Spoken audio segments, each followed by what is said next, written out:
How's it going, everybody? My name is Matt, and today I'm bringing you the best $800 PC on YouTube, period, as of November 2013. Now, I chose the $800 budget because recently, with all the hardware refreshes, a lot of people have been eager to build a semi-expensive PC that packs a big punch. And that is exactly what we're doing today. It will feature an i5 4570 and an AMD Radeon R9 280X, which are some serious performance, especially at the $800 price point. So let's get right into the video.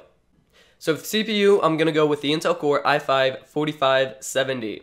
This CPU comes in at $200 on Amazon right now, and I like it for a couple of reasons.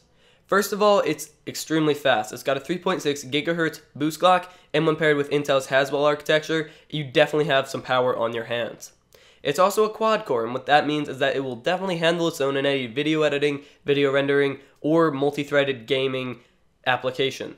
Keep in mind though, this processor is locked. That means you cannot overclock it under any circumstances, so if you want to get some more performance, you won't be able to slap on a cooler and overclock it. You will need to upgrade your CPU entirely. For the motherboard, we're going with the MSI B85 G41 LGA 1150 motherboard. This comes in at $75 on Amazon right now, but don't let the cheap price fool you. It's actually got a ton of features.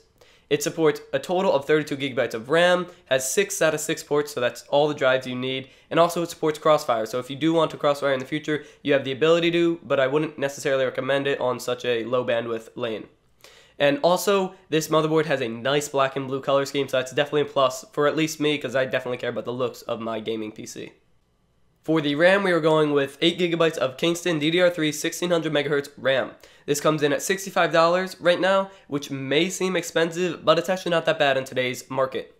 First of all, it's at 1600 MHz, which is right where you want to be. If you were any faster, you'd be paying a lot of money for no real benefits, and if you were any slower, it might start hurting your system. It's also at 8 GB, which is a sweet spot in today's market because with RAM prices rising, you shouldn't spend $130 on 16 GB of RAM. Get the 8 now, and later down the road, if you really need more, you can buy 8 GB more. For the storage, we're going to go with 1 TB of Western Digital CAVIAR Blue drive. This comes in at about $60 on Amazon right now, and I like this drive so much that I actually have one in my system right now. It's got a terabyte of space, which is all you need for any games or applications, and it's at 7200 RPM, which is the sweet spot in hard drives because it's not too loud and it doesn't cost too much. So for the GPU, we're going to go with the Gigabyte Radeon R9 280X, which is really an incredible card coming in at the $300 price point. Now, I'm not just going to sit here and say that this card is extremely fast. I've actually prepared some benchmarks for you. In Battlefield 3 campaign at ultra settings, you will be getting around 80 FPS. In BioShock Infinite at ultra settings, you'll be getting around 70 FPS. In the Battlefield 4 multiplayer at ultra settings, you will get around 50 FPS average. And lastly, on Crysis 3 at high settings, you will be getting around 60 FPS. This card also has some other things going for it. For example, it has a 3 GB of VRAM, which is fairly future-proof in the regard that if you upgrade your monitor to a higher resolution, it will be able to handle the more pixels. It is also overclockable, so if you do need a few more frames to stick on that high setting, you can get them by overclocking it using AMD's new software, which is really handy. For the case, we're going to go with the NZXT Source 210 Elite. This comes in about $40 on Amazon, and I love this case. It's definitely my budget case of choice. I use it in all my other budget builds. This isn't really a budget build, but it's that good of a case that I can still use it in a higher end build. It's got good cable management, it has plenty of room, it's got good airflow, it comes with a fan. It's really just an incredible case for the $40 price point. If you find that you don't have enough airflow, you can definitely add a fan or two for like $5 or $2 each, so that would not be a problem. And I almost forgot, it doesn't look half bad either. It's pretty sleek and has that whole minimalism look. I really dig it. For the power supply, we're going to go with the ROSEWILL HIVE 650 watt power supply.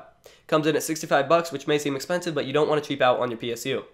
I like this particular unit because it has an 80+ bronze certification, meaning you will be getting clean and stable power to your parts. It is also semi-modular, which means that you will be able to easily manage cable and detach the ones that you don't use for less cable clutter and higher airflow. And again, I'm going to reiterate it, don't cheap out on your PSU. It could damage all of your components, and you definitely want to buy a quality one, such as this one. Coming in at a total of $808, you are getting a system featuring an i5 4570 and an R9 280X. That's some pretty insane performance.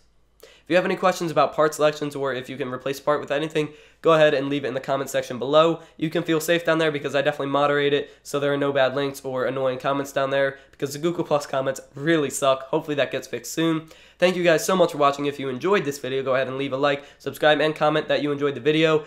As always, guys, my name is Matt, and stay classy.